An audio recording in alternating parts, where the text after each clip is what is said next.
So this is the underside of my couch, and as you can see, it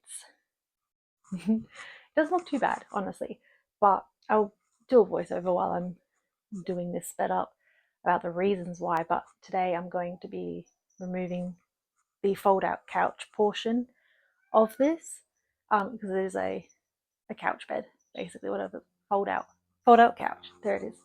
So I'm going to be removing this whole mechanism, putting in supports, putting in a bottom, so that way you don't just fall through when you sit on the couch, and ideally, possibly, replacing these feet to raise it just a bit. And it's not an issue of it being too short or anything. It's just I can't actually clean underneath easily enough, so I'm gonna hopefully be raising it as well. But for now, just got to get this out.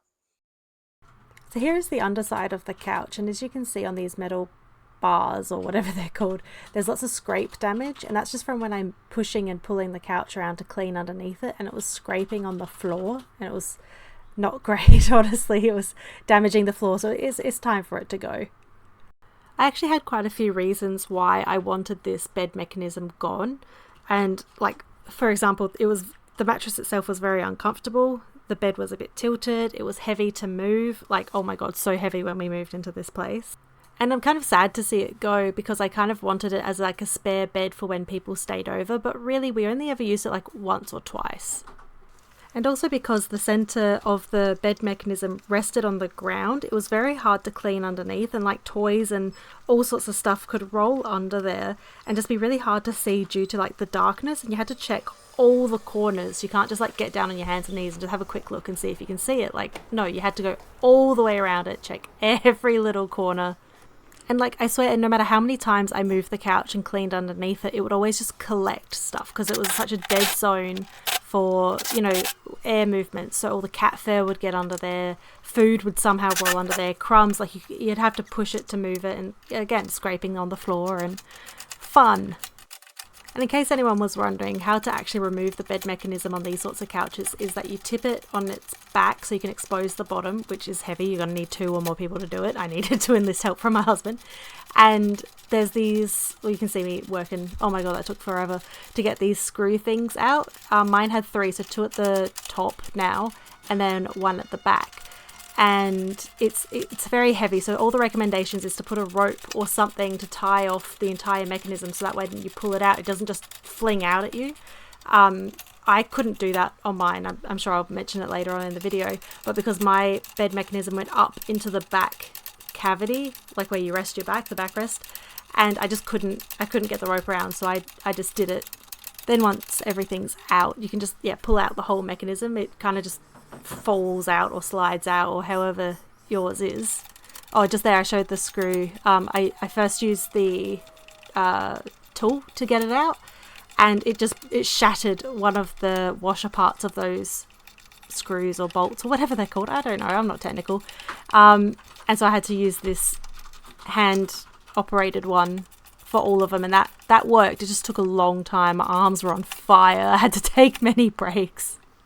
If I'm being totally honest, I took many breaks, a healthy amount of breaks, and had an unhealthy amount of, let's say, just upsetness, to put it lightly, about the whole situation.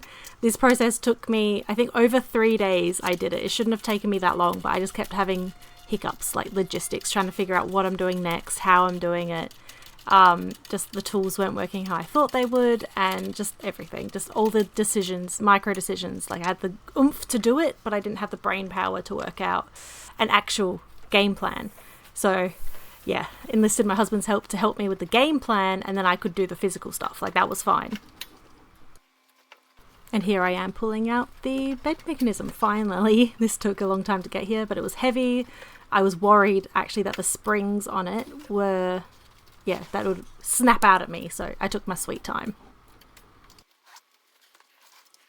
Oh boy, that was an ordeal. I see now why people wanted to, or recommended rather, putting a strap around it. I thought that was a fantastic idea, keep it all together. Problem with mine is if we come around here, the top of the bed mechanism was actually going up there, up into the, back of the couch. so I couldn't get my rope up and around it. I think that's where I was scraping, trying to get it in. Not that you can see because it's all shadowy. But yes, finally done. I'm going to enlist my husband's help to move that to, I don't know where, probably the shed, the carport, I don't know, just out of the house, so I can start working on this part.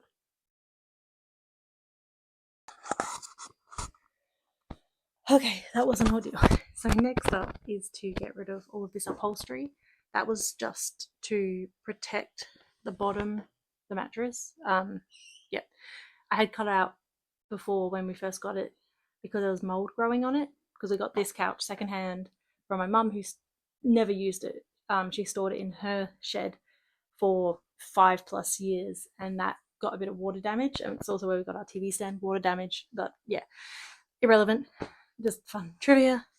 There's also these straps. I don't entirely know what they do, if I'm being honest. I thought that had something to do with the bed mechanism, like to pull out the bed, but they're just not connected. They're connected to the couch, so I don't know.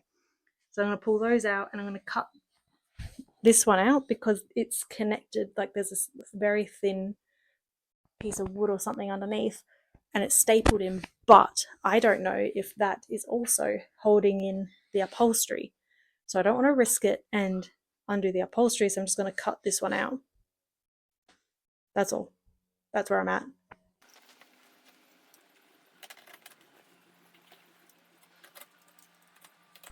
Honestly, the most satisfying part of this entire thing was this part. Cutting out this random fabric. It's just, the Stanley knife just gliding through. It was fun.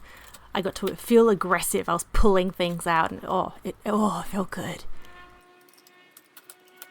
While I was doing everything I was, doing to the couch, moving the bed mechanism and whatnot, I also really wanted to raise the feet, so like put bigger feet there, because we have a robot vacuum that I use quite regularly, especially when the kids aren't home, and I really wanted her to be able to fit underneath the couch, or at least a broom. I guess spoiler alert for that little tidbit is that the feet we got were not big enough, because the clearance for her was about 100 millimeters, sorry, not mils, that's volume.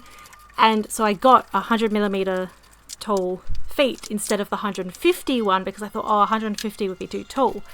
And the upholstery part hangs down. So her name's, hang on, I'll shut up for this.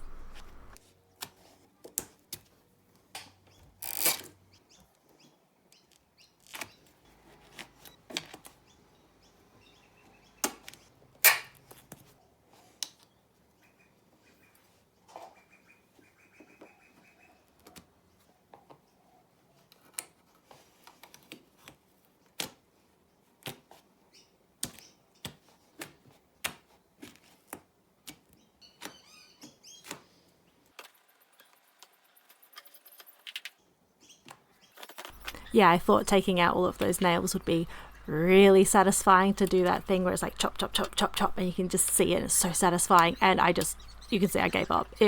Frustrating. So frustrating. I could not get it out. Anyway, what was I saying?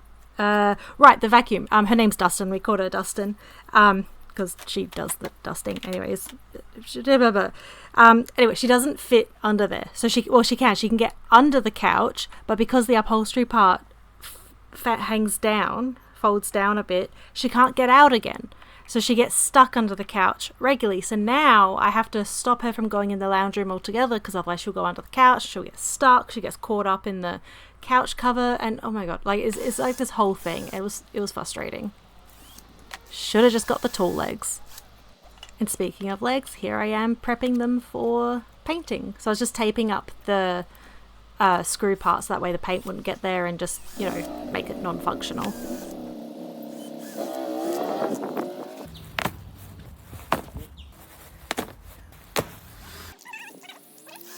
So we had this black spray paint on hand for, it's like a paint and a prime for our, D&D minis and stuff. So this was just what I had on hand, so it's what I used. Excuse me.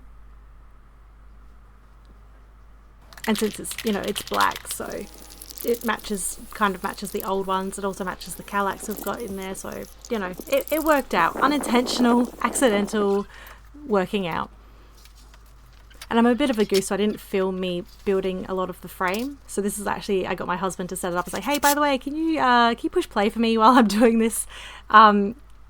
Yeah, because it took ages to get this frame in because there's screws that are still in the couch. My husband got like a drill bit and he was just making little grooves so that they could sit over the screw but still be flush-ish. So yeah, we've got the frame. So there's on the sides and on the back of the couch are some more 2x4s, and then I've got the 2 cross supports. The one of them is quite low, so the one I just hammered in was quite tight fitting. The other one on the other side is all, you know, loosey-goosey. It falls. So that was a problem. I also had concerns because my kids like to jump on the couch despite my best efforts to tell them not to, and I just didn't want them jumping and then falling through or breaking, you know, anything. So this is a frame that we're going to sit plywood on top. Initially I was going to actually like nail down the plywood onto this frame. Then I thought actually that's, you know, it sits snug, so just leave it in there. So now it sits on top of this whole frame system that we've made. But I had to put in extra supports for my peace of mind. It's probably not overkill. It's probably the right amount of, you know, supports and stuff. But yeah, here I am just talking to my husband, showing him that gap. You can see here in this angle, there's that gap. So I couldn't put in the 2 screws onto that cross support. There's only 1 there. Because yeah, otherwise it's pointless. It would just thread it. So that prompted me to find some extras and put some in the other way.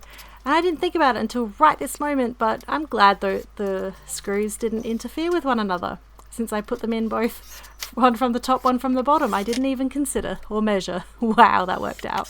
But yeah, about the plywood, I decided in the end not to screw it in or nail it in or whatever on the top, because that way when we can just take off the couch cushions and then lift up the ply, and then we can access underneath the couch or the bottom and just, you know, have a quick vacuum or something without actually having to move the couch, which became moot later on because when I put the feet on, I'm just showing you putting it on the screws, the frame that we did.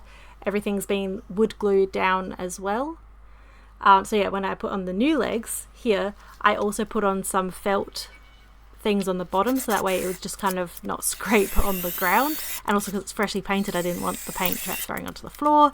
And now the couch, because it's lightweight and it's got those felt feet, it just slides. Like you go to sit down and the whole couch just whew, and it's gone. It's actually kind of fun. It's a whole different set of problems, but oh my goodness, is it so much lighter. Even adding in all this wood on the frame, which was, you know, it's not light and it's not too heavy, but you know, I thought it would add a bit more bulk, but it is nothing compared to what it was, and it's so good.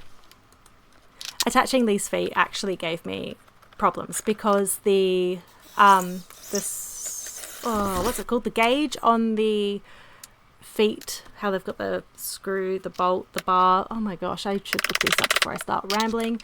I think it was a 3/8 inch. I think that's right. And it's like, I'm in Australia, we use the metric system. Why are some things randomly in inches? The closest I had was, I think, a 10.5 gauge drill bit, and it is not the right. So like 3/8 inch, I think, is 10.54 or something. So it was too tight, it wouldn't fit in. So I had to get the drill bit in there and then like wriggle it around. It was so unsafe, but you know, I did it. It kind of worked. And then the feet gave me so much problems. I had a bit of a cry. I had a bit of a moment with the feet because initially I was going to put them in as they're intended and show on the diagram when you get them, the inserts, threaded inserts, is to put them on the other side, so the back side, and then you have the hole with the clearance and you push the leg in and then you meet the thread on the other side. Yeah, that happens to me a lot. The drill bit just comes off, and yeah. So I had a bit of a moment. Husband suggested just putting it in on the front. There's nothing stopping you from doing it. And so I did, and that was infinitely better. But you'll see later on that the second foot I did, so the first one on the bottom was, it gave me problems, and oh man, it's Ooh, you'll see. But really, basically that how the upholstery on the back comes up into the place where the feet sit, that actually interferes, it obviously interferes with the threaded inserts. And so when I was hammering it in, it was mostly just hammering into the upholstery instead of the wood. And so they're all loose and it comes off and it's horrible. It's so... Oh my god, I can't. So the one on the bottom, it like here, look, it comes off and it stays on the foot instead of on the wood, and I couldn't get it off. I spent so long trying to get it off like this. Seriously, this whole process, like I had like hours, like 3 hours or something worth of footage, and this video is like what, 20 minutes long, not even. Like there's a lot of just speeding up, a lot that was cut out, a lot of mini breakdowns. I was like, no one needs to see that, so I'm just going to edit that out. But, oh, and even here, oh, you just watch.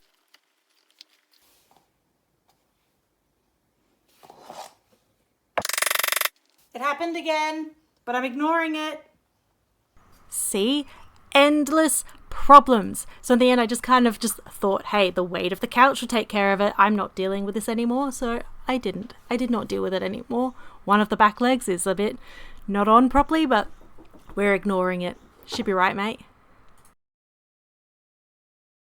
I didn't film me putting on the plywood because of course I didn't. But it's seriously, it's just, that was it. Tipped it over, back right way up, put the plywood on top, smacked it into place because it's a bit tight in places, and then put the cushions back on. And this is it. Sorry, it's a wobbly cam, but you'll live. So yeah, thanks for joining me in this, and do not do what I did because I'm not good at anything. See you in the next one. Bye.